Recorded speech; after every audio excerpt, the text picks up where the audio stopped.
It's Friday, November 1st. I'm Matt Harmon. Welcome to the Yahoo Fantasy Forecast presented by Toyota, the official automotive partner of the NFL. And it is a hell of a day. Oh, man, hell of a day to talk ball. And yeah, Halloween might be theoretically yesterday as you're watching / listening to this program, this great show. But it is Thursday as we're taping this. As you all know, we don't get up at, 5 a.m. and tape these shows Eastern time. We're not sickos. We tape these the day before. So it is Halloween right now, and it would only be appropriate. I mean, it would be an absolute waste. It would be a waste if we had the costume lord of the fantasy realm, the master of costumes, the 1.1 of outrageous football Halloween garb on the show, and we did not allow him to costume up. And joining me to talk ball is maybe Andy Behrens or Andy Dalton, former quarterback one of the Carolina Panthers. Andy Behrens / Dalton, what's going on, buddy? It's the same picture, right? My hair and makeup team did a wonderful job this year. Shout out to them. Yeah, everybody's got their niche in the fantasy industry, right? Some people are film guys. We got stats nerds, and yeah, I'm the costume guy. It's relevant once a year, and I'm a little itchy already. So we'll see how the rest of this day goes. My intent is to spend the full day in this beard. I was going to say, if Andy, you're just listening to the show, you are missing out. You should always be watching on YouTube. Who doesn't want to watch content? Who doesn't want to see our beautiful faces and halfway decent backgrounds on a regular basis? But if you're going to watch one show, you got to be watching this episode with Andy Behrens in his costume. And yeah, if you're just listening to it and you hear his voice a little muffled, it is because he is talking through a full costumed beard. I am also wearing a costume-ish. I'm wearing a Halloween sweater with this like a skeleton situation. So Andy, I'm stylish and seasonally appropriate, I would say. You're looking good. Thank you. I appreciate it. Got a compliment from the wife this morning on it, and that's really all I live for, to be noticed by the woman who lives with me. So, I mean, check. We got that. But yeah, no, I mean, I was going to say, I don't know which one of us represents something more dead inside, my skeleton or your Andy Dalton QB1 of the Carolina Panthers outfit. That was going to be my lead-in joke. Arguably would have hit a little bit harder if Andy Dalton was still quarterbacking the Carolina Panthers. But we'll make do. Feels good. I feel right. I feel like I could go through life this way. Actually, I felt that same way with the Kittle costume last year too. Like I could just do this full time. Yeah, I think you look pretty good with this long beard. So maybe I don't know how much longer. I would love to be doing this podcast with you until the end of time. I'd love to do that, but I don't know how much longer you want to be doing this fantasy thing full time, Andy. Like I said, I would love to be doing this with you forever, but I can see like a future for you in a log cabin, flanneled up with this beard. I think you pull off the look fantastically. So I'm realizing that I have been in this industry so long that I have actually dressed as young Bengals era Andy Dalton for Halloween before. And now here I am, full beard, latter stage, like almost end stage Andy Dalton. That's the circle of fantasy analyst life. Oh boy, that is just the slow, creeping, inevitable passing of time staring you right in the face. Well, with that will be the final time we mention the Carolina Panthers, I think, on this Week 9 preview show, is to discuss Andy's costume. But let's get down to business here. Let's get into our Week 9 preview. If you're new to the show, if you thought, oh my God, I just got to see Andy in his costume, I don't care about Matt Harmon or any of these other knuckleheads on the Yahoo Fantasy Forecast. I wouldn't blame you. By the way, I wouldn't blame you if you're just here for Behrens' costume. But you're like, all right, let me stick around for the rest of the show. Here's how these preview shows go every single week.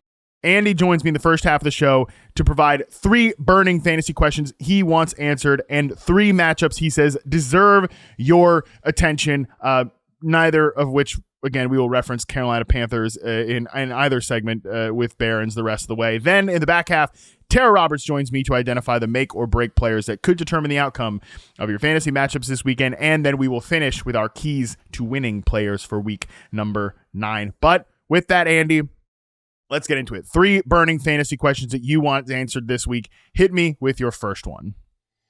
Yeah, there was no question that we were going to talk Jameis Winston. This was the one burning fantasy question that has been basically on my mind since since week 8 ended. I couldn't wait to put it in the document for this show. And so it's as simple as, what will Jameis Winston and Cedric Tillman do for an encore? Winston is coming off a 334-yard game with 3 touchdowns, no picks. Was he a little charmed? Yeah, he put a couple of balls at risk. There were a couple of balls that were head scratchers, but the Ravens didn't make him pay last week. Tillman, incredible game. He now has 15 receptions, 180 yards, 2 touchdowns on 21 targets over the past 2 weeks. I don't know exactly what you think about him as a separator, but I can tell you that he has separated in some huge moments and by wide margins. So Tillman looks really good to me. Winston, we kind of know what he is. I think that maybe doesn't even get enough credit for the production during the Saints years, which was great, right? 20 touchdown passes, 11 picks. I thought actually made some strides versus the Tampa version of Jameis Winston. And he's looked, I don't know, not good at all times, but mostly good. And the great thing is he's that same old Jameis where we are going downfield. You know, the ADOT last week, 11.7. That is perfectly in line with his career. So that syncs up well with where we think Cedric Tillman is going to get used in this offense. Tough test this week. It's the Chargers defense. They've only given up 6 passing touchdowns on the year, fewer than 200 passing yards per week. So this is about as difficult a test as Jameis is going to see. I'm kind of excited to see what this is going to look like and whether the Browns offense it feels like it might be a rising tide, which feels strange to say when we get a backup quarterback taking over in the middle of the season, but that's really what it feels like to me. I'm glad you brought up that 2021 Jameis Winston season with the New Orleans Saints, because I think we remember him so much for the wonky Bucs years and things like that. That was a good statistical start to Jameis Winston's season. He started the first 7 games, 14 touchdowns, 3 picks. And they were 5-2. They were kind of keeping him on the tracks. I wonder if there's an alternate universe where Sean Payton never just says peace, New Orleans, I'm out of here, if Jameis Winston just stays healthy throughout that entire season, because I believe that was the year he tore his ACL. A little bit of a sliding glass moment there, whatever the phrase is. I just want to read you off the top 5 targeted players from that Saints season: Marquez Callaway, Alvin Kamara, Deontay Hardy, Traquan Smith, and Adam Troutman. It is pretty funny that I think 3 of those 4 players have actually spent time now, or 3 of those 5 players have actually now spent time with Sean Payton's Denver Broncos. So that's what's going on there. But that goes to show that these were the dudes that Jameis was actually having an efficient start to that season with. And I bring that up to say the players in Cleveland, Cedric Tillman included, are so much better than those guys. So much better. I mean, Tillman is really good. Like you mentioned, what do I think of him as a separator? I don't think he's quite at because I keep getting people that almost there's several people that have tweeted at me, people in my Discord and stuff, is Cedric Tillman the next Nico Collins? People are really trying to wish him into becoming the next Nico Collins. and I get it. I admire it. But at the same time, I don't think Tillman is quite that level of vertical separator at the X receiver position, but he's good. He's definitely not a slappy as a separator. He can get open. Even in college, there were particular routes where he was really good on, and I think you've seen a lot of those in breakers and things like that translate to his game at the NFL level. I don't think the film. I don't think the film points to the last 2 weeks of production being a fluke. Let's just put it that way. Is he going to ascend to the next Nico Collins status? There's a middle ground here, and I think that we're operating somewhere in that middle ground right now. But I remain I'm ready to see more from Tillman. But it's not even just Tillman that makes this a good offense. Elijah Moore, a really good player. Jerry Jeudy, pretty good player. David Njoku, one of the better tight ends in the league. That's what's been so frustrating, Andy, about this Jameis, this Deshaun Watson thing. You mentioned you made sure this was going to be in the doc. I mean, I've been wish casting Jameis Winston conversation all year long because these are good players in Cleveland, and now we're finally getting to see those guys shine. But not only is the matchup tough this week with this Chargers defense that you mentioned has been quietly, I think, one of the stories, underrated stories of the season.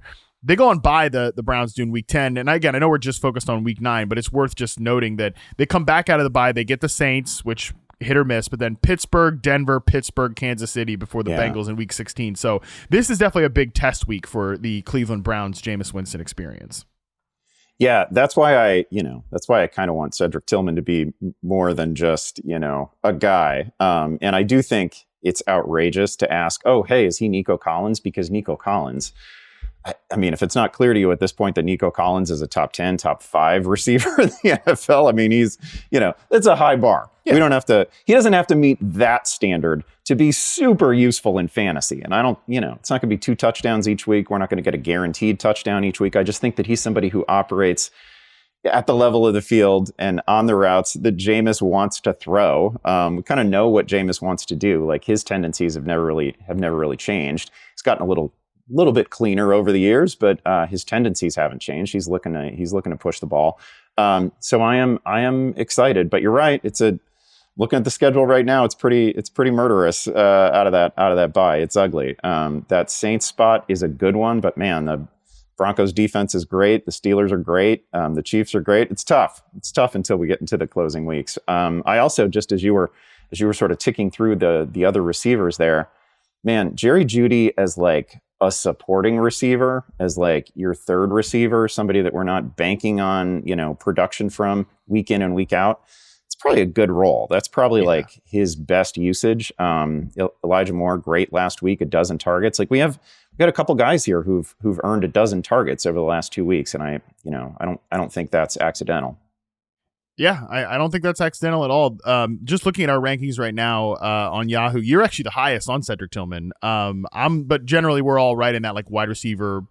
You're at wide receiver 21. So you're saying like this guy is you're starting him, and I think generally like you should probably be playing him this week, even with the tougher matchup. But aggregate wise on Yahoo, we're at wide receiver 29. Tillman is finally 55% rostered, so he won't qualify for our like last minute pickup segment on Sunday, but still that's too low. You look at the other Cleveland receivers, there is a gap. Jerry Jeudy is our consensus wide receiver 45. Elijah Moore is our consensus wide receiver 49. I believe you and I are holdouts here and actually ranking Elijah Moore ahead of Jerry Jeudy. That I do think is right, but that gap there between Tillman and the other two, I think is at least kind of pointing to the people. It should be pointing to the people that Tillman does stand out. I always talk about like one of these things doesn't look like the other in the wide receiver room, and Tillman does stand out as that X receiver, whereas Elijah Moore and Jerry Jeudy as both kind of flanker slot types, they might eat into each other a little bit. So I do think that Tillman's the guy in this receiver room. But yeah, I'm with you that Jerry Jeudy is a supporting actor. Yeah, good. He's not a headliner. He's not the headline of your film, but if he's a supporting actor, that's good stuff. And yeah, it's just I'm just happy that we're talking about Elijah Moore again. I'm not trying to get too excited about the Elijah Moore thing, but I'm glad that like you're not laughing me off the show for saying the E word, or like I think actually in like week 2 we talked about how Elijah Moore is a guy like I might have to start at some point in the Kings Classic League, and I'm actually doing that and I'm feeling really good about it. So hell yeah. Like I lost Chris Godwin and fell ass backwards into Elijah Moore. We're doing pretty good. So anything else on Browns, or are we good to move on? No, yeah, let's move on. Oh, I got an even better name for my next question. Yeah, I mean, hey, look, if the Andy Dalton talk at the top didn't excite you, Jameis Winston didn't get your fire lit here. How about this second burning question you've got here, Andy Behrens? Will we get a Drew Lock sighting this week? I mean, my God. I feel like we may. Daniel Jones has not thrown a touchdown pass in any of his last 3 games. He's gone in 4 of his last 5. 0 TD passes. He's averaging just 6.1 yards per attempt on the season. We're well into the. I don't even think it was the first time this week, but we're kind of well into the segment of the season in which the head coach has to publicly confirm again and again that Daniel Jones is still his starter. Done that multiple times. That's not good. Usually, when we have to talk about that, we're just counting down the minutes until there actually is a change. And like, I don't know. Does Drew Lock make anything better? I don't think he makes anything worse. I know that Drew Lock with the, he's like Kirkland's signature Jameis Winston. I don't know that he can be that good, but he's prone to some of the same mistakes. But he will also make errors of aggression. He'll go downfield. I don't feel any worse about Malik Neighbors, Wandale, Darius Slayton, however long he remains with the Giants. I don't feel any worse about the receiving weapons there. they're kind of spinning their wheels on Daniel Jones right now. He's on pace for probably 50 sacks on the season. There's not a lot to point to statistically. There's not a lot to point to as you're watching games, as to why they keep going back to this particular well. So I feel like this is the week we might get a takeover. Yeah, and they're going to get to a point, the New York Giants, that like Russell Wilson, Derek Carr with the Raiders zone, where they don't want Daniel Jones to get hurt and activate his future guarantees. Yes. And by the way, it looks like Daniel Jones could get hurt at any moment behind that offensive line. I mean, I can't believe he made it out of that Pittsburgh game in one piece with TJ Watt bearing down on him. So they're going to get to that point. They might get to that point pretty quickly, because I maintain that Brian Daboll probably had buyer's remorse on the Daniel Jones contract. I mean, immediately. Like you could feel it at the beginning of last year that he just, I just don't think I do not in my heart of hearts truly believe that he ever bought into the Daniel Jones experience. But you, as the head coach of the football team, you don't get final say on that matter. You get overruled by the GM, you get overruled by the owner. And I think that's probably what happened here. And it's just like, I feel like that's the way that Brian Daboll coaches this team, in a lack of belief of the quarterback. So I'm with you that we could get a Drew Lock signing, because this team, like Daniel Jones, it has always felt pointless with Daniel Jones this year. And I'm a little bit higher than most people on Jones, who think he's just outright trash. He's not trash. He's just like a very limited quarterback that's on a bad contract. So at some point, that's going to be a reality of the situation here. But I just want to bring this back to these pass catchers here, Andy, and Tyron Tracy, who, as of this recording, is still in the concussion protocol. But we did get a positive report from Art Stapleton today about what he was doing, that he might be progressing through this concussion protocol thing pretty quickly. I would still say right now he's likely to miss this week, but still he's a part of these skill position group players we care about now. You mentioned that it can't get any worse for these guys, Malik Neighbors and the boys there in New York. But how bad is it at this point? Like, how much from what we've seen out of Jones the last few weeks has your confidence been shaken? And Neighbors as a wide receiver one, and then Tracy is this breakout running back, and obviously some of the supporting characters here at wide receiver.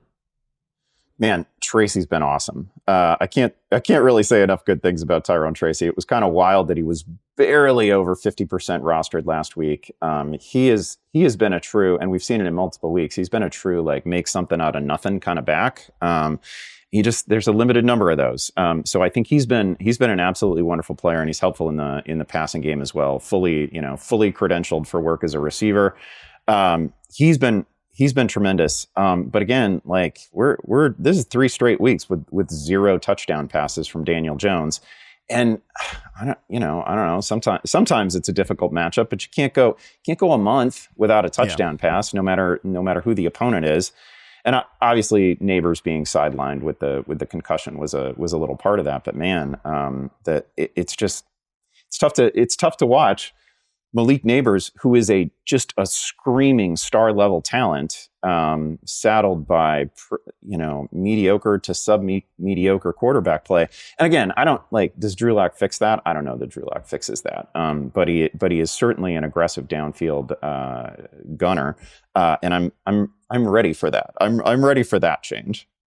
Yeah, I mean, it probably can't get worse. But I don't really know how much better Drew Lock's going to make it. At least he'll try to push the ball down the field. But I remain pretty concerned about these Giants pass catchers. I mean, even Malik Neighbors, who I think we got a little over our skis with Malik Neighbors stuff to start the year. He's a great player, great talent. But if you can nitpick him in certain areas, like he's left some plays on the field in his own right, even if the Giants quarterbacks are leaving many more plays on the field than anything that Malik Neighbors is doing. That is for damn sure. Let's move from the Giants to your third question here, Andy Behrens, which is a question close to your heart. Yeah, listen, I thought about just including this game because it's a pretty fun game, but we got a good slate this week, and I had to squeeze in all the topics I could. Pretty simple. How do the Bears bounce back from just an awful and potentially season-altering loss? They get Arizona. Again, this is really fun. This is a great defensive matchup. Cardinals near the bottom of the league against both the run and the pass. They allow 4.6 yards per carry, 8 yards per pass attempt. Caleb Williams is coming off one of the stranger games you're going to see. Did next to nothing for 3 quarters of that game, and then was absolutely spectacular in the fourth. He's also shown that he can take advantage of a friendly matchup. He had the huge game against Jacksonville, had the huge game against Carolina, my team. So like you put a good matchup in front of him and he can put up numbers. So I expect this to be a good week for DeAndre Swift. Nice little bounce back spot potentially for DJ Moore, for Keenan Allen. I'd like to see it though. And as a Bears fan, I'm really nervous. I also like this game, which again, really good. The Cardinals side is pretty interesting too. That late window is full of good spots. And I don't know that I can be as like singularly focused on the Bears this week because that late window is so good. Yeah, it's a great late window. It's going to be an interesting, how do I split up the screens week of games, both in the early window and definitely in that late window too. So yeah, but this one definitely is worth keeping your eye on. And yeah, especially the Bears side of things here, where there's questions on the Cardinals side, and will Harrison Jr.'s usage look good again in a second week in a row, all that stuff. But the Bears one is much more critical, Andy, because I mean, the way you described it, like potentially season altering loss, and just the way it felt, the fact that there's so much attention on Eberflus and the way they defended the Hail Mary, the Tyreek Stevenson stuff, the giving the ball to the fullback backup offensive lineman character, DJ Moore like publicly criticizing it, and then having to walk it back and say I don't take back, I'm not sorry about what I said, but I should have kept it in house. DJ Moore strangely top 5 unhappiest wide receiver in the NFL this year, maybe. I don't know. That's been an interesting development, and just the way it all comes back to Caleb Williams here, because if he looks more like the player he did pre-bye against admittedly your Panthers and the Jaguars and some of the dregs of the league, then we just feel a lot better about this offense. But if we get the player that we got for the first 3 quarters where he was, I don't know, erratic, frazzled, there's so many times where Caleb just feels like such a smooth operator and was really in control of everything in that offense. And then it felt like he was completely out of control. Felt like he was completely frazzled, at times against Washington. That's pretty troubling. So I'm really hoping we don't get anything like that on Sunday. Yeah, we talked about it in the recap show a little bit. There were also some moments in the Washington game where early season problems seem to resurface, right? Mm-hmm. Things that I thought we were past, where Roma Dunze is streaking downfield and Caleb is throwing it out, and they're dramatically on different pages. And how is that still happening? And that was whatever. If that happens in week 1, week 2, we're fine. It's painful, but whatever. We'll get through it.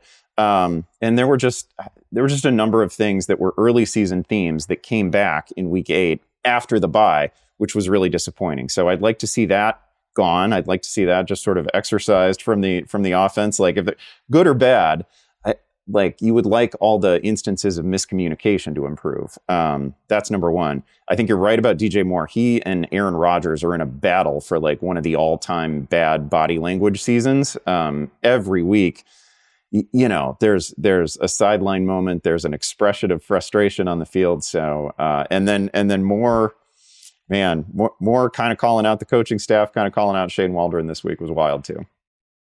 Wild times there. That is not the way we wanted the Bears offense to feel post-bye, but it is the way it did feel. So this is definitely a big measuring stick game, I think, for Chicago, and just how much we can trust this offense to be a breakout unit in fantasy beyond just all right, we're starting DeAndre Swift. Can we do any, is there going to be enough clarity, enough good play in the passing game to confidently start any other Bears player moving forward?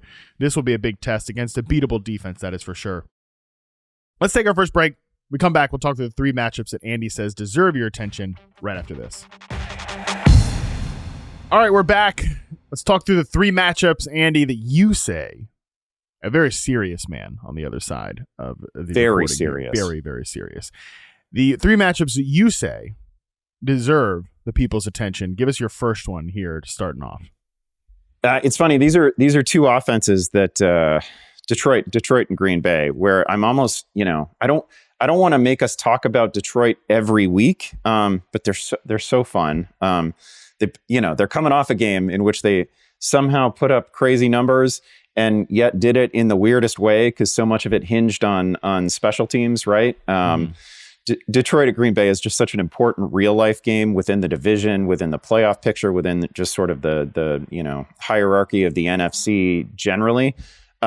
And man, there should be a lot of points here. I think the number is 48.5. If we had a healthy Jordan Love, surely this would be north of 50. Love's health kind of hangs over this game in a weird way, right? He's got the groin issue, was not moving well at all against the Jaguars. The team still gets to 30 points. We had another Malik Willis sighting.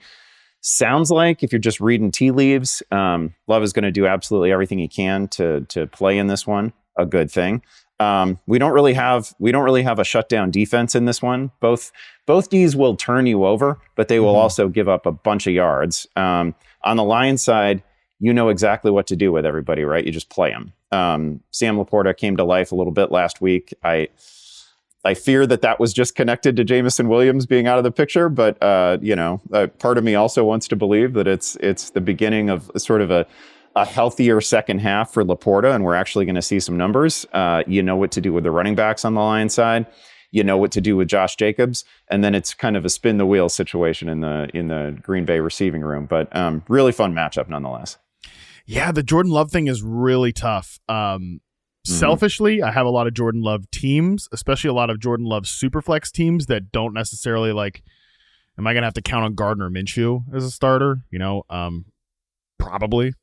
If Jordan Love doesn't play in this game, I don't want to be in that position. Like, for me personally, for my own fantasy problems, I don't want to be in that position. But also, I do think it's tricky from the Packers standpoint, because obviously you want him out there. This is, as you mentioned, such a critical game here. If they win this game, they could potentially be in the driver's seat of the NFC North. And this NFC North in general is so competitive. All these teams are really good. The NFC at large is really competitive. Although, man, is it not tempting to, with how much stuff Jordan Love has been dealing with this year, is it not tempting to sit him out this game and then they get a bye in week 10 and you come back against the Bears defense on the other side and he's fully healthy? If I was Matt LaFleur, I would be tempted by that. But of course, if Love says I'm good to go, he probably is going to end up playing. But it would be in the back of my mind. The other thing, though, that's in the back of my mind is that obviously, if it's no Jordan Love, we're back to the Malik Willis freaky high school Pop Warner offense where we're doing all this goofy run stuff. And really, that's not the way to beat the Lions, because the Lions are 8th in rushing EPA allowed. That's been the book on the Lions defense, especially now that Aiden Hutchinson is not in the picture here. You still can't, and although Hutchinson being out obviously impacts us as well, you can't really run on this team, but you can still throw on this team. It's not like they've acquired another pass rusher as of this recording. So it would be the way to beat the Lions is in a shootout type of game. You're throwing on them with Jordan Love, but how much is Jordan Love healthy? And again, like Malik Willis, if he has to start, are they capable of doing that? So a lot really on Matt LaFleur's plate on this one that makes my little fantasy problem of what am I dealing with my second quarterback spot if Jordan Love is not available seems a little stupid. No, I've got, but that's, it's a pretty essential fantasy problem. I've got a couple of Jordan Love teams. I've got Goff as the backup in one of those leagues, so I'm fine. But I scooped up Joe Flacco, and now I feel like I've got to make a real choice there. I've got a perfectly healthy Joe Flacco with a good receiving core in a somewhat dicey matchup. Or I've got Jordan Love in a game where, you can imagine the scenario where it goes just like last week and they get midway through the game and they're like, man, you're not moving well. We got to protect you. We got to get you out of here and just, keep our powder dry and get through the bye. That is a totally realistic scenario. In most leagues where you have Jordan Love in a single quarterback league, I'd be really torn. I mean, I would definitely think about sitting him because I think that's a real possibility. Any final thoughts on these Packers wide receivers? Because that has, again, been a big talking point this week. Jaden Reed continues to outproduce his usage on a season-long basis, but obviously there's been some down weeks. Romeo Doubs has really been up lately. I know I have my thoughts, but I'm curious to hear what you have to say here. Tucker Kraft keeps getting it done on really low volume, but sometimes this happens at tight end where we get like the weird Eric Ebron season where it's just a touchdown a week on not a whole lot of opportunities. And it feels like we're in that on Tucker Kraft, but it's hard to be fully in and just say, oh man, this is a top 5, top 6 tight end. It's a rich offensive environment, which is obviously what's supporting it. But I don't really trust the target volume there, so I don't think I have him ranked particularly bullishly.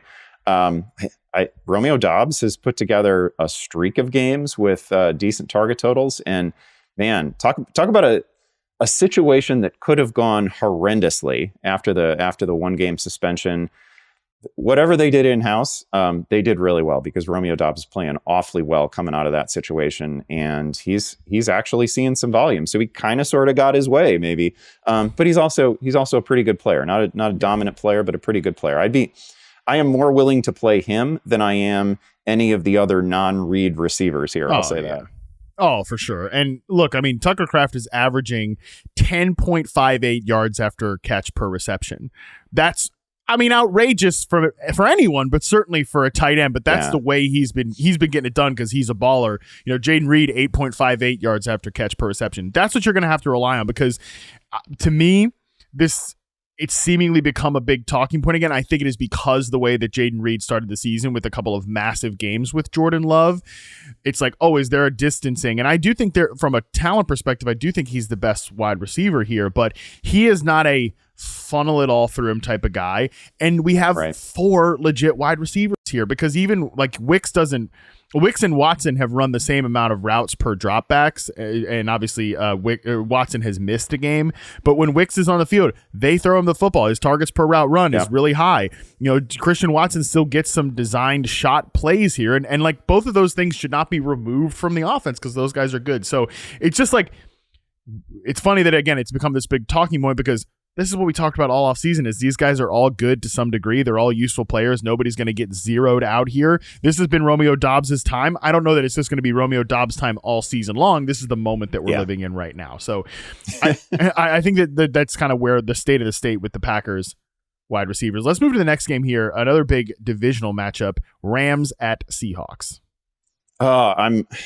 You know what actually got me particularly excited about this one was the conversation that you were having with Nate Tice about it, and Nate sort of raving about the Rams. And when we don't get a lot of games in which we have a fully operational Cooper Kupp, Puka Nacua, Matt Stafford, Kyron Williams, but when we do, that is one of the game's best offenses. We saw it last week. They were fantastic. They pulled themselves, out of a spiral that probably would have turned them into trade deadline sellers, right?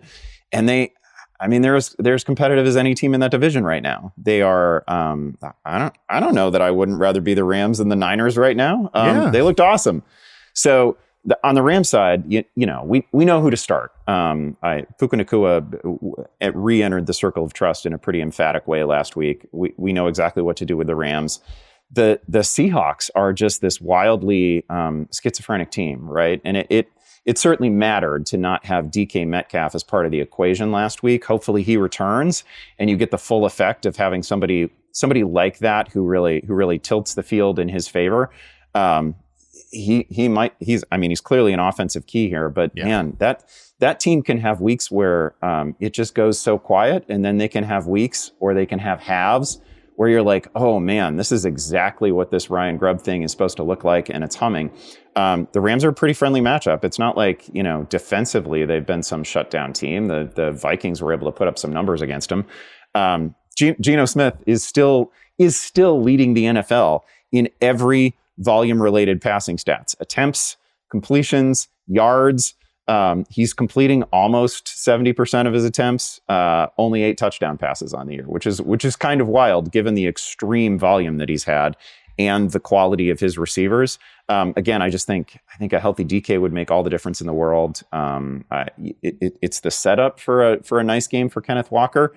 But we've also seen a few games this year where Walker seemed to have a nice setup, and it didn't necessarily happen. Yeah, I feel like I've settled into feeling that the Seahawks offense is, because all of these guys you mentioned are like positive regression candidates, really, based on volume and all that stuff. I think they're just going to end up being kind of like a bad team, like a schoolyard bully. They're going to beat up on bad teams. They're going to beat up on bad defenses, especially defenses that don't have good pass rushes, which is a little tough with the Rams, because I would say that their defense overall is definitely, like, their secondary can be had 100%, but their pass rush is legit, man. I mean, Jared Verse has been one of the stories of the season, defensive rookie of the year type candidate. He's been electric for them. Byron Young has played well. They have good players up front now. They're not the same without Aaron Donald, but they've they've tried to recreate Aaron Donald in the aggregate, and it's kind of sort of, I'm not saying they've done it, they've pulled it off, but they've gotten some pretty good results here so far. So I'm not exactly sure how that's going to work out. Although, in kind of talking out of both sides of my mouth here, the problem for the Seahawks offensive line specifically is the interior, like guard to guard. That's the issue. The tackle play's all right, so maybe protecting against those edge rushers, although stunts and things like that, there's a lot that the Rams can throw at them. So that's going to be kind of a telling point for what I just said about the Seahawks offense. Is that true? Are they like a schoolyard bully type, or can they block it up and get back to pushing it downfield with DK Metcalf out there, who's just absolutely a difference maker and very much the number one wide receiver in this room. I'm glad you brought up just the Rams stuff. Just there's nothing to really say about the Rams other than just start these dudes and continue to do that the rest of the season. Yeah, it was just last week was such a good reminder of how just almost otherworldly Matt Stafford can look sometimes when he has, receivers who can pull off all of his crazy shit, right? Like he's just really fun. That arm is great.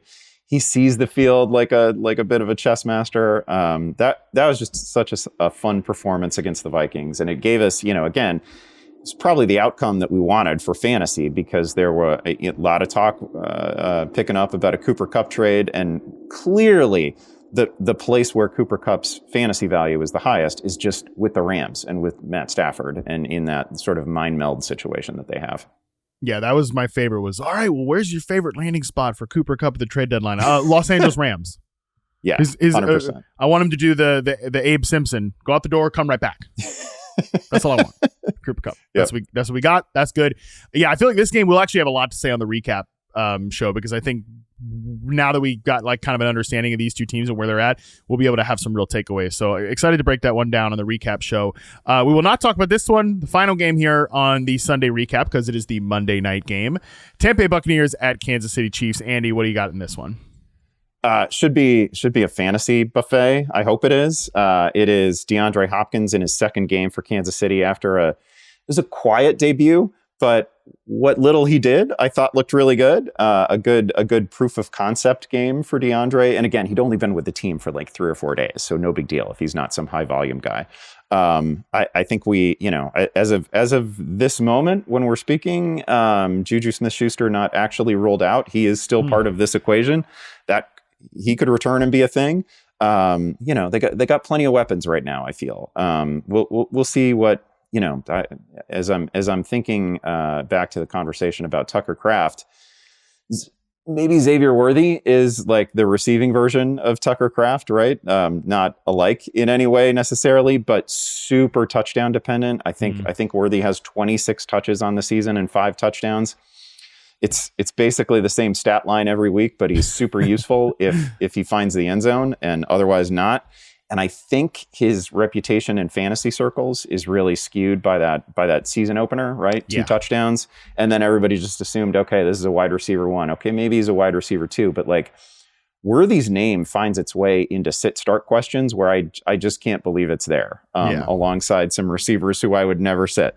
So I am interested to see over time how the Chiefs receiving core plays out, because I think Worthy is going to end up like the number 3, number 4 in an awful lot of weeks. On the Tampa Bay side, we talked about this in the recap show. It's not like it was the cleanest game from Baker Mayfield last week, but man, I thought his fantasy value might completely crash, and I was entirely wrong, right? He comes back with 300 yards, multiple touchdowns, getting it done with Cade frickin' Otton and Jalen McMillan. I mean, there is, at some level, that is very impressive, and he is still producing. Statistically, it is difficult to imagine him continuing to do that for however long Mike Evans isn't part of this. We know that Godwin's not going to be part of it. I mean, there's not many quarterbacks in football, including the guy on the other side of this game, Patrick Mahomes, who I think could survive those losses in a receiving core and continually produce. So we'll see what it looks like this week. Much more difficult matchup for Baker, obviously, and again, you don't necessarily have difference-making receivers on the field. But Otton, not everybody buys it. I don't even know that I fully buy into tight end production against specific defenses. But there is we have seen defenses over the years where, regardless of whether you think that is a real thing, a tight end produces against them every week. And the Chiefs had kind of been one of those for a while this year, right? And sometimes that is the result of a deliberate choice that a defense makes with respect to like how many DBs are going to be on the field and exactly who is going to be covering tight ends. And sometimes that does get reflected in fantasy stats. So I'm interested to see if we get, like basically a third straight useful week out of Cade Otton. I'm definitely thinking we could see it here for sure. And you mentioned like defense specific tight end stuff. I mean, even if you look at the Chiefs in terms of production allowed to just where players line up, they're fifth in yards per game allowed to slot receivers, 93.9 yards, 93.9 yards per game. So, and I think that is indicative of what teams want to do against Kansas City. They don't want to throw into the teeth of the perimeter coverage, and Trent McDuffie has lined up more outside this year to deal with like perimeter number one corners, with L'Jarius Sneed gone. You also don't want to throw deep down the field because of all the funky safety stuff that Steve Spagnuolo does. So, yeah, I can see this being another big Cade Otton game. Slot receiver stuff, tight end things, over the middle of the field. I mean, Sterling Shepard is the team slot receiver. Like we thought, Jalen McMillan might move back into the slot. No, he continued to operate in that outside receiver role. So I don't think any of these Bucs wide receivers are fantasy starters, but I do think Cade Otton could be the guy that takes advantage of that matchup. And then on the other side of things, Andy, I'm glad you brought up the name Juju Smith-Schuster because like I do think there's still a place for him in this receiver room. Andy Reid talked to so many Andys here today. Dalton, Behrens, Reid, all great luminaries of their positions. Andy Reid before the game talked about DeAndre Hopkins is going to line up in the, he's going to do some of the stuff that Rashee Rice and Juju Smith-Schuster did. Wrong. Nope. Not what happened. Yeah. He lied to you on that one. Hopkins lined up outside on 90.9% of his snaps. So there's still a gaping Juju Smith-Schuster sized hole here that he can come back and replace some of those reps. Hopkins is going to do some things like settling into zone over the middle of the field, but he's not ever going to give you the yak stuff that either Juju or Rashee Rice ever did. So I think Hopkins and Juju can coexist. And yeah, that does bring us back to Worthy, who sure, like usage wise, target wise, looks like a positive, regression candidate, everything, but he's just not there. Like, and I don't know when he ever will be there, but because he's not built like, he doesn't play like, he doesn't look like, and does not produce like a true starting wide receiver in the NFL. Again, maybe he gets there at some point, but we're not there right now. So like, yeah, he scored the touchdown last week. That's great. But he continues to kind of be a low percentage bet from a target standpoint. Yeah. And it's fine that he's not there. Yeah, totally. And he's a half season into his rookie year. So like, it's okay that you're not the final version of whatever Xavier Worthy is going to be. He's also, the dimensions of Xavier Worthy are problematic, right? Like when he actually gets taken to the ground, he really emphatically gets taken to the ground sometimes. So that's an issue as well. Like you can continue playing him. I feel like there's this perception of him that has been shaped by what he did in week one and what we assumed that would mean for the rest of the season. And it's just not holding up. I'm so glad you said it that way, because the only reason I continue to harp on this stuff with Worthy, I think, is because like I'm trying to combat against what seemed to be not even just in fantasy spaces, but go back to the NFL draft and how everybody reacted to when the Bills traded down and they traded and the Chiefs traded up for Xavier Worthy. Go back and read what everybody said there. How could the league let this happen? How could the Bills let the Chiefs get their hands on Xavier Worthy? By the way, it looks like the Bills might have gotten a better wide receiver, like an actual just better wide receiver at the trade down spot that they went to there in Keon Coleman, who's been fantastic. Oh my God. I had that moment this week when I was ranking wide receivers where I had Keon Coleman like a spot above Xavier Worthy. And I was like, oh, that's a really nice pairing. I should keep it that way. Yeah, exactly. So, I mean, and by the way, like I don't think that I can slam the Chiefs for taking Xavier Worthy, even if he never develops into a real deal wide receiver. They can take luxury picks and they can like take a big player in the first round who helps loosen up coverage, and occasionally we throw him a bomb and they try to do some gadgety stuff with him. It's not the way I would build a football team. Who gives a shit how Matt Harmon would build a football team? Like the Chiefs have won 2 Super Bowls in back-to-back years. They could win it again this year, even with Xavier Worthy playing this role, because they have other supporting characters. And this was not the way the wide receiver room was supposed to look. We were not supposed to be starting Juju Smith-Schuster and trading for DeAndre Hopkins. So I think Worthy could have worked out in the original build, but it's the way the narrative started the moment that pick happened all throughout the summer, and then what happened in week 1, and then all these other injuries. And I think that the community has lost the thread on the Worthy stuff. Yeah. So that's the only reason I continue to harp on it. I'm glad you pointed out too. It's really just the perception, not like anything that Worthy has done wrong. I will say there is, the Chiefs tend to collect these guys who are, you've got a sub package for them. They're gimmicky players. We can do some fun stuff with them, but like, you're only ever 1 or 2 injuries away. And the Chiefs have found that out this year from you need to ask those guys to do a whole lot more and then they can't do it. By the way, it seems like they find that out every year with their. Yeah, that's fair. We've arrived at this point quite a lot for Kansas City, and again, they just keep on winning the Super Bowl. So again, who gives a damn about anything we just said? So with that, Andy, who gives a damn about anything we just said? I think it's a perfect way to say farewell to you.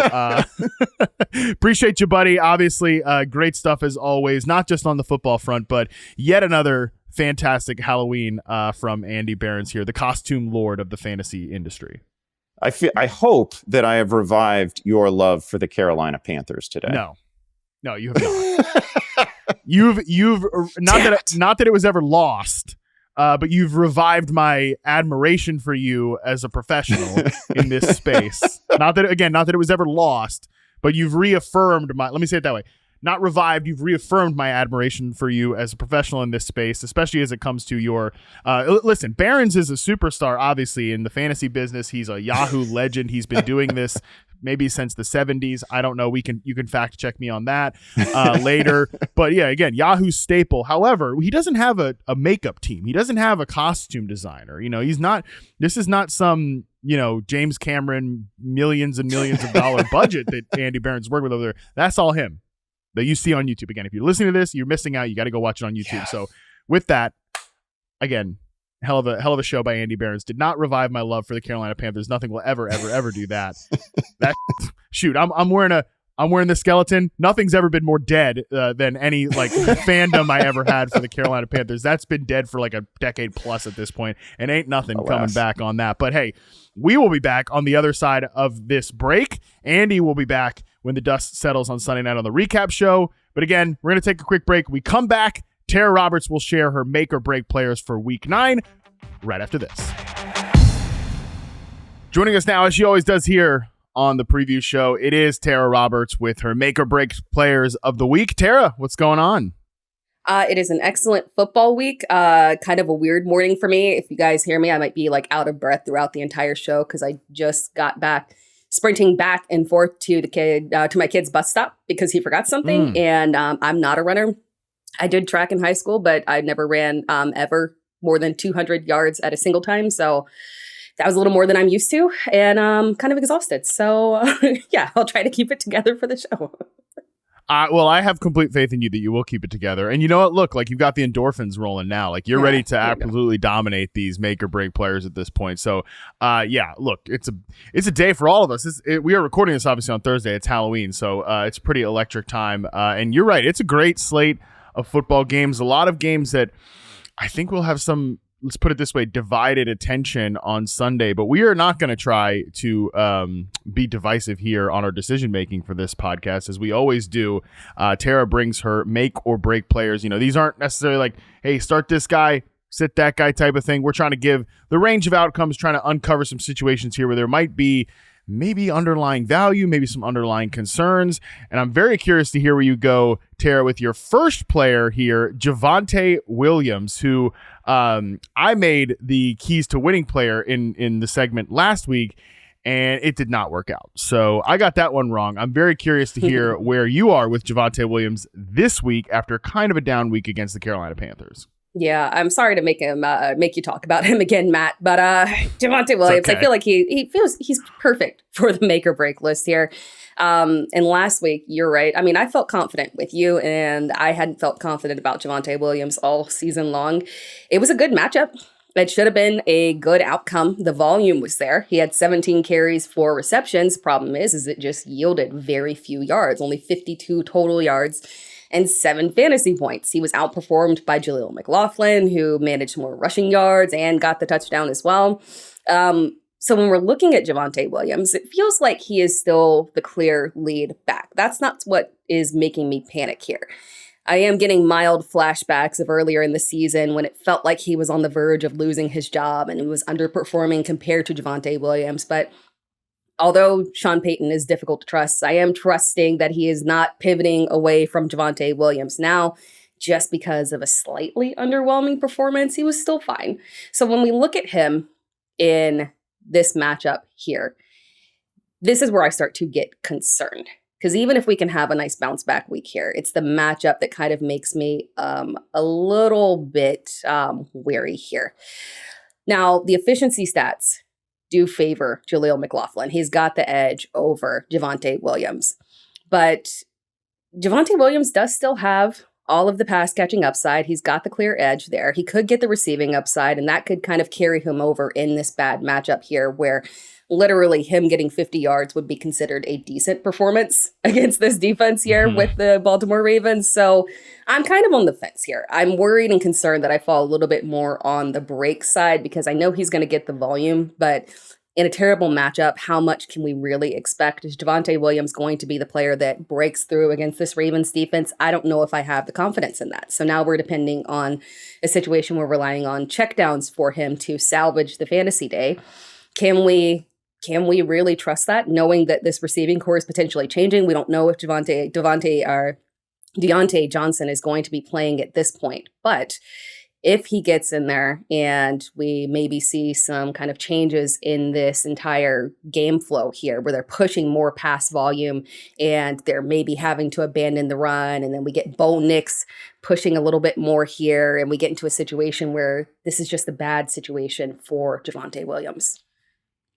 Yeah, so I mean, the guy touched the ball 21 times last week. Talk about the process, Tara. I know we joked about this in the pre-show meeting. It's like the process. He touched the ball 21 times against the Carolina Panthers. You would think that was going to be a big fantasy day. I mentioned the success rate stat, in the week prior was a big reason. I'm like, okay, he's really starting to turn it on. The run game here for Denver is really starting to look better and better. Last week, Javonte Williams, among running backs with 10-plus carries, had the third lowest success rate at just 17%. So it wasn't just like, the fantasy production was down. The actual down-to-down efficiency of the run game was down against the Carolina Panthers, which is just like the worst front, in the NFL. So it would obviously, and I've joked about this previously, it would just make complete sense because it makes no sense. And that's just how fantasy football works sometimes, for him to have this big game against the Ravens after not having the big game against the Carolina Panthers. That's just how fantasy's stupid in that way. But at the same time, all the indicators are kind of telling you maybe this is not a guy that's certainly not a trustworthy RB2. Maybe he's like a flex play or something like that. But a lot of ways that this can go wrong, especially mentioning that Ravens offense on the other side. If they're able to build a big lead, can Bo Nix throw them back into the game? Is this a game where maybe Denver goes more pass heavy just because that's how you've been able to attack the Baltimore Ravens right now? So a lot of ways this kind of points against Javonte Williams this week.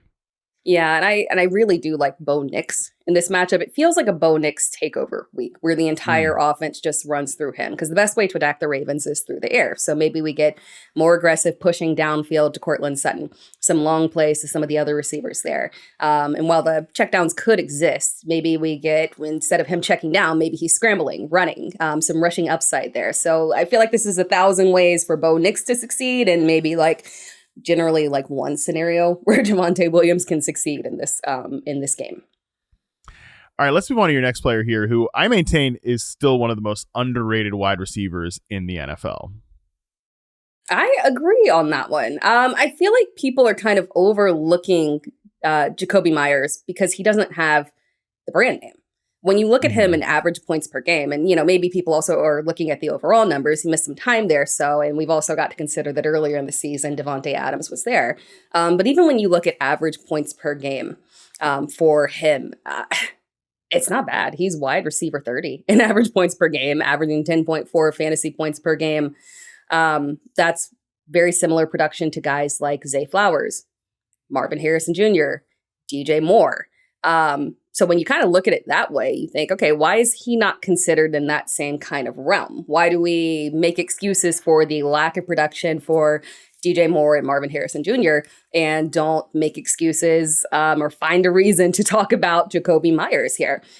Because since the exit of Davante Adams, there's been a little bump in production for him. There's been a little bit of a bump in volume, but it's kind of also difficult to gauge because, and when I say exit, I also mean him technically sitting there. We've had some time where Jacoby Myers has been the first look in that offense, but they've been in games where they face Cleveland, Denver, Kansas City. The fact that he's still putting up decent numbers and receiving volume in these kind of difficult situations feels like an indicator here where we're just kind of overlooking the potential upside that he has because it's Jacoby Myers and you always view him as the wide receiver too in this situation. And then we've got all the quarterback issues.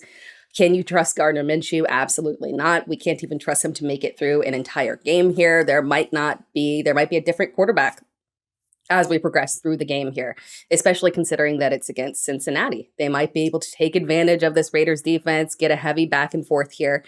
But at the same time, this is the best matchup that Jacoby Myers is going to have thus far this season. The Bengals defense has been very shaky. This is an advantageous matchup, even with Gardner Minshew at quarterback or even potentially someone else.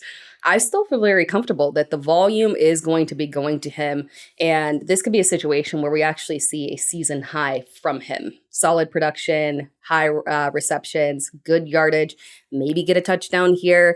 I feel more inclined to ease into the make side of this with Jacoby Myers here rather than looking at the negative just because we've got a known level of volume with him. Yeah, I mean, you mentioned that known level of volume since week 4. Obviously, Davante Adams played the first 3 games, and obviously Jacoby Myers hasn't played all of these games, so this is relative. But in the games he's played, he's 7th in the NFL in target share since week 4 with 27.5%. He's been efficient on those looks. He's caught about 68% of those passes, just under 2 yards per route run. I mean, the guy's a damn good football player. He was good last year with the Raiders. He's been good this year so far. It was kind of easy to forget him coming into the season because, you know, Davante Adams was there, Brock Bowers was added, and Bowers has obviously been fantastic this year. He's been everything you could have hoped for and more. And it's like, do you really want to invest in the third pass catcher in a Gardner Minshew / Aiden O'Connell battle? Well, now he's like probably I don't know. It's tough. Who do you think will lead the Raiders in targets the rest of the way? Before we get back to Jacoby Myers, who do you think is going to lead the Raiders in targets the rest of the way? Like, I think initially people would say, okay, it's definitely going to be Brock Bowers because he's the new thing. He's the rookie. He's great. And like, I love Bowers. I think Bowers has been fantastic. But typically, Tera, NFL offenses push the most volume to their wide receivers, their wide receiver one, especially when the guy is a good, proven veteran like we know Jacoby Myers is.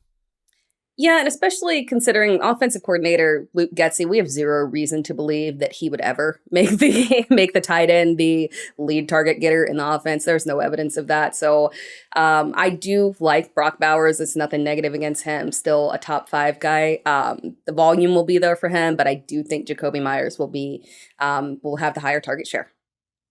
Yeah, I think so too. And again, they could be guys, one of those duos that combines for like 50% of their team targets. Yeah. There's not a lot of other needle movers on this roster, pretty much anywhere from an offensive player position. And I do think that Minshew, probably, I don't know if Minshew's going to get benched for like a Desmond Ridder type. Maybe if Aiden O'Connell was available, I think they would probably go. I mean, they wanted to start Aiden O'Connell over Gardner Minshew. But we've at least seen Minshew feed a bunch of volume to a type of player like in Michael Pittman. There's some overlap in these guys' skill set. I think Pittman's probably a better player at his peak than Myers is at his peak, but I do think it's close, and that's just how I feel about Jacoby Myers. He's a rock-solid veteran. You mentioned the matchup this week against the Cincinnati Bengals is the best he's had in a minute.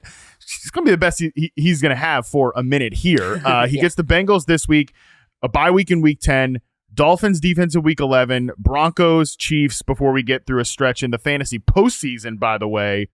Bucks, Falcons, Jaguars, finish with the Saints. So, this is definitely, if you're starting him, this is the week to do it because those matchups before we get to that stretch where it's Bucks, Falcons, Jags, this is a tough sledding of defenses on the other side of the bye.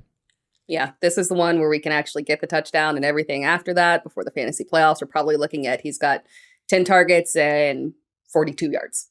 So take advantage of it while you can. I love that. All right, let's stay in that same game and talk about the running back on the other side of the field. Yeah, it's Chase Brown. I've talked about him before. He could be literally a permanent make or break for me. I was going to say he can be the thumbnail for this segment basically every time. Exactly. He's the poster child here. Watching the Bengals backfield has been so frustrating for me as a certified Chase Brown truther. But it's gone as kind of expected here. He started off the season like we know. The reality is that Zach Moss was going to start off the season as the lead back, and that it was going to be just Chase Brown proving himself, becoming that guy within the offense and slowly creeping his way up and stealing touches. And then to his credit, that's exactly how it has happened. But unfortunately, we've got to this point where now it looks very clear, okay, he achieved what we thought, but the problem is that there is absolutely not going to be a situation where he overtakes this backfield, because the Bengals just seem dead set on not phasing out Zach Moss. So again, the progression has been good, but when you've got this split backfield in an offense that does tend to lean pass heavy and touchdown opportunities for guys like Jamar and T. Higgins, it just makes them generally unreliable. They've got to have that good matchup situation for him to break out. And I do think that that's, it has a possibility to happen this week. We saw it back in week 4, where in an excellent matchup, both Zach Moss and Chase Brown were highly productive, had strong finishes. So it's possible for them to share this backfield and both have the upside. And I think that's what we're looking for. We don't need to predict those weeks here where Chase Brown is going to take over. We need to predict the weeks where there's going to be enough volume for both of them to thrive. And this is a good matchup for it. We talked about the Raiders here. The defense has been very vulnerable. So I like this situation for him. And if he gets that volume in a good matchup, statistically, it shows he will be the one to be able to take advantage of it. He's had the higher success rate. He's had the higher rush yards over expected rate. He's been the guy that has the highest, the higher yards per carry, just excelling beyond statistically Zach Moss. So opportunities, good matchup here. I feel like I'm being very positive to start off this show, but yeah, I don't mind Chase Brown this week in his ambiguous RB3 territory. It's a perfect way to say it, ambiguous RB3, because he's averaging 11.3 points per game since week 5. His expected fantasy points, according to fantasy points data, is 11.3. So he's getting running back 3 usage, and he's producing like a running back 3. Yeah. And I guess obviously for the long term, it's just, can he, I think it's one, can he make up more ground? Just can he put more distance between himself and Zach Moss, which I'm kind of skeptical of, just because Moss is like a solid veteran. There's really no need, especially on passing downs, to phase him out at this point. Also, I would say, just, we talked about this with Nate Tice yesterday on the Fantasy Film Room. There's just some issues with this offensive ecosystem overall, probably not being quite up to the full potency that we would imagine. That's going to bring down the expected points for Chase Brown. So again, he's kind of been just what you could expect given his workload and the situation right now. But I'm with you. That's more of a long-term question. This week, I'm not sure that you're ever going to be ranking him inside the top 15 at the position, just because there's, at this point, and we'll talk about this in a second, there's so many quality running back options. I don't know that he's ever going to get to the top 15 of the position, but this week he does look like a starting player against this defense. Completely agree.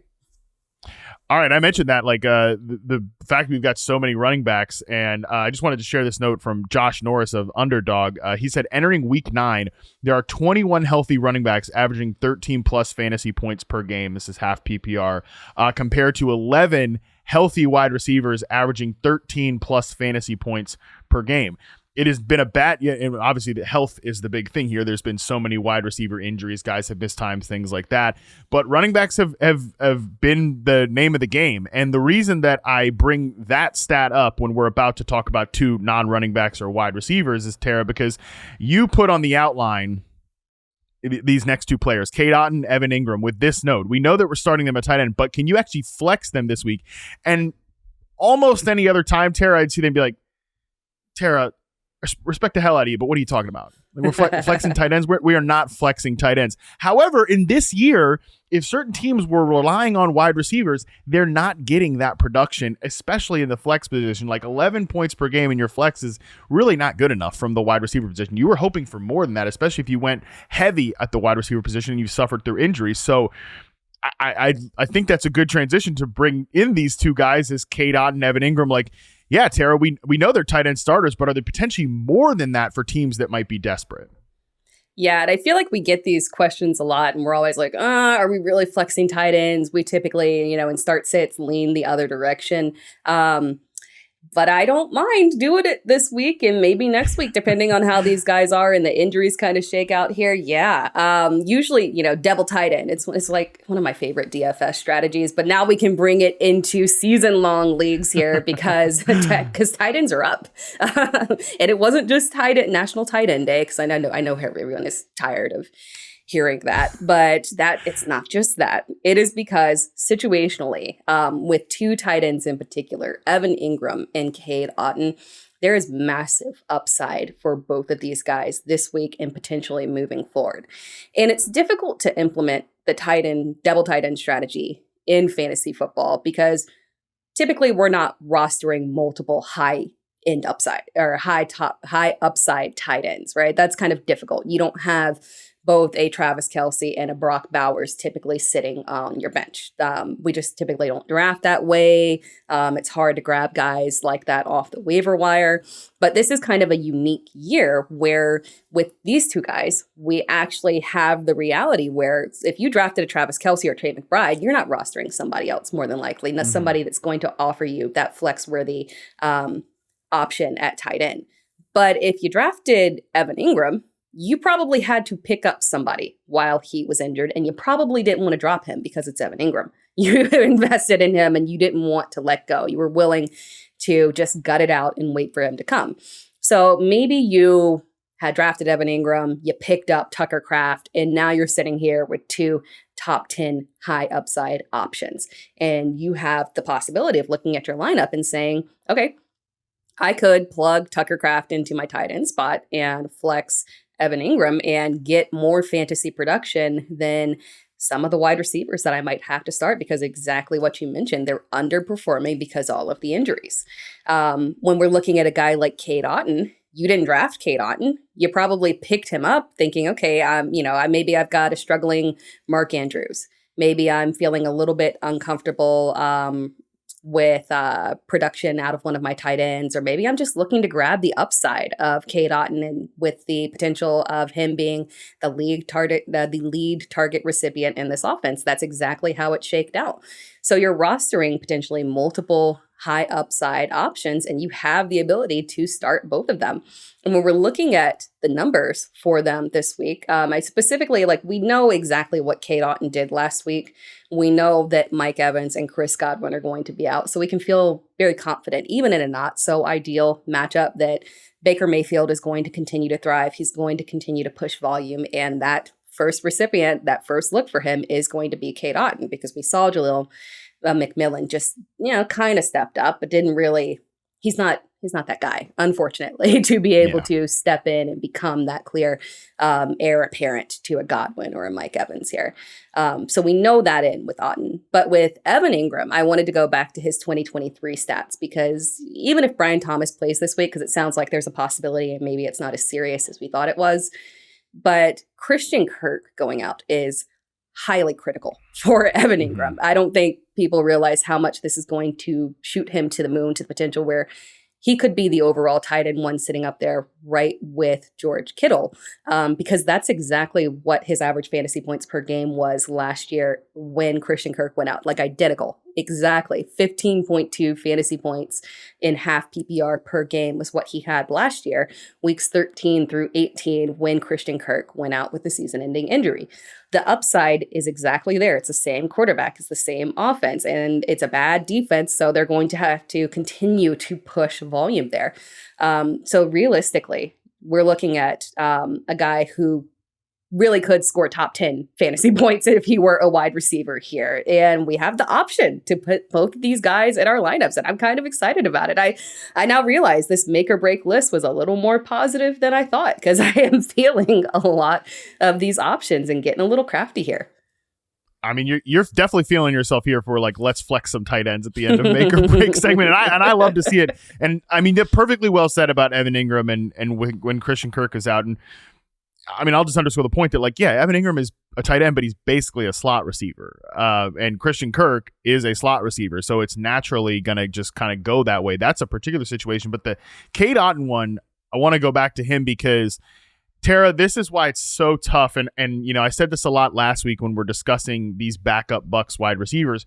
Wide receiver ain't like running back. It's not just like one guy goes down and another guy immediately becomes the replacement, the insurance policy, whatever, that backup guy that everybody wants in fantasy. Wide receiver is not like that because it's really a talent-driven position. And typically when a wide receiver goes down, it's not just like you said, oh, Jalen McMillan assumes the Chris Godwin role. Like, no, the targets kind of get spread out throughout the offense, and that spread its way to Cade Otton. I just want to make this point about Cade Otton that last week, he, again, expected fantasy points was number 2 among tight ends last week. Only Travis Kelce had a higher expected fantasy points. So basically, again, that's just like quantifying their usage for the listeners who aren't familiar with expected fantasy points, anything like that. So second best usage at the position was Cade Otton. These are some of the wide receivers that he's in the same range of. Puka Nacua, Justin Jefferson, Tyreek Hill, Jalen Coker. That's funny. Keon Coleman. I mean, these are, again, 3 first round wide receivers, Puka Nacua, Justin Jefferson, Tyreek Hill. I don't know that Cade Otton's going to get that usage every single week, but it's pretty hard, even if you have an established tight end, to sit there and say, like, yeah, all right, I'm not benching Trey McBride or Travis Kelce or one of those guys, like you said. But I'm going to leave that on my bench for, I don't know, some rando wide receiver 3 type. Like, I'm hoping Xavier Legette gets more targets now. Yeah, I know. Exactly. I think Cade Otton is a better option at that flex position. So really glad you highlighted those names here. That's very sharp of you, Tera Roberts. Thank you. It's fun. Tight ends giving us fun opportunities. What more could we want here? Yeah, as if they didn't have enough fun last week when every tight end on planet Earth, except Brock Bowers, scored a touchdown, because it was National Tight Ends Day or whatever. All right, so, hey, that was fantastic. Those are your make or break players for the week, and Tera was pretty positive on most of those guys after we got kind of the Javonte Williams sadness out of the way. With that, let's throw it to our final segment on the show here. Let's toss it to our keys to winning, presented by Toyota, the official automotive partner of the NFL. And for week 9, our keys to winning, as it always is picking those guys, those players that are going to make the difference in your flex spot. Because look, it's crunch time. All right. It's time to win some fantasy games, either make your final push to the end of the season or keep just stacking those wins because you've already been doing a great job. So with that being said, Tera, who is your keys to winning player this week heading into week 9? Let's talk about a guy who I don't think gets enough respect. A guy that we thought heading into the season was going to be in a split backfield and maybe get taken over, but has absolutely dominated in touches. It's Tony Pollard. He has been the dominant force in that Titans offense and has done so pretty impressively, looking healthy, explosive, handling volume with a solid success rate. Impressively considering the nightmare of a scenario that he is in offensively here. Despite all these challenges with the quarterback and craziness over there in Tennessee, Pollard has had a very dependable floor and a decent ceiling, but he hasn't cracked officially decently into that RB1 territory here. But I feel like this is finally the game where we finally see that high ceiling for him. He is facing the New England Patriots defense. And while the Patriots defense has been fantastic in the past days, and sometimes they've set up, unfortunately, they're just dealing with way too many injuries right now, and they are extremely vulnerable here. They're no longer a risky matchup. It's all systems go here for everyone that is facing them. Jordan Mason, Joe Mixon have both thrived against him. When Devon Achane was out, Raheem Mostert and Jalen Wright had solid games against New England. Dameon Pierce, alongside Joe Mixon, also had a fantastic game where he had 8 carries, 76 yards, and a touchdown. This is obviously a defense that you can take advantage of here. And Tony Pollard is someone who I feel like people look at and they see within the Titans offense and they don't think that he is going to really give that true upside that you expect from a running back, a clear RB1 there. But this is the week here. I like the matchup. The volume is going to be solid. I feel like this is a matchup where he could get easily over 20 touches and be very productive with them and give us true actual top 5 upside this week.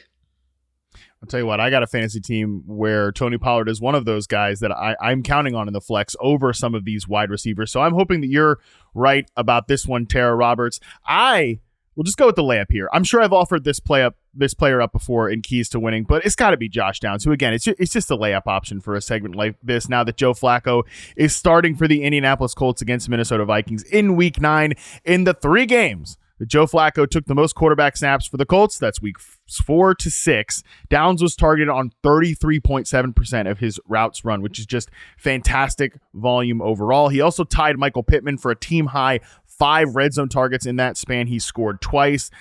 Downs to me has clearly, like we talk about these wide receivers in Indy and they're pretty deep. Like Downs has clearly been the best Colts receiver this season. He's also, as I've highlighted, a nightmare separator in the slot against man coverage. To me, he looks much more, and I've made this player comparison about him dating back to his rookie year.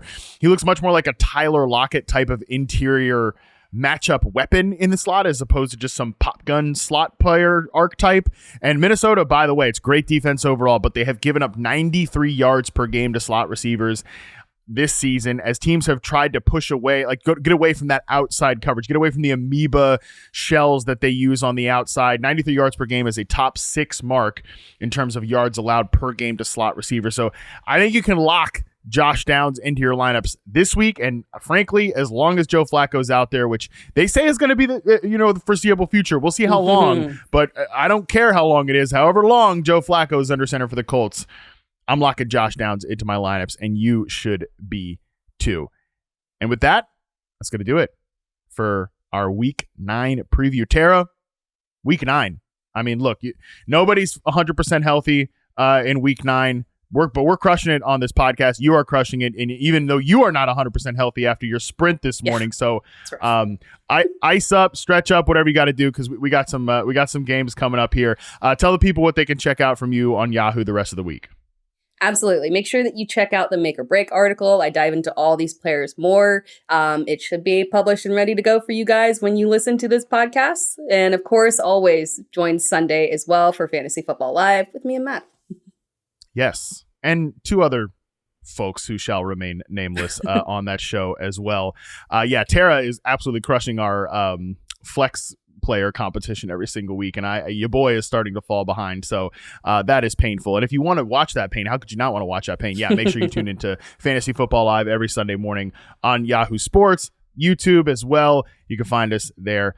Again, that is going to do it for today's show. Thanks again to Toyota, the official automotive partner of the NFL. Thank you to Tera Roberts and Andy Behrens and all of you along the way. Next time you hear from us, Week 9 Sunday is going to be in the books, and Andy Behrens and I will be here to break it all down.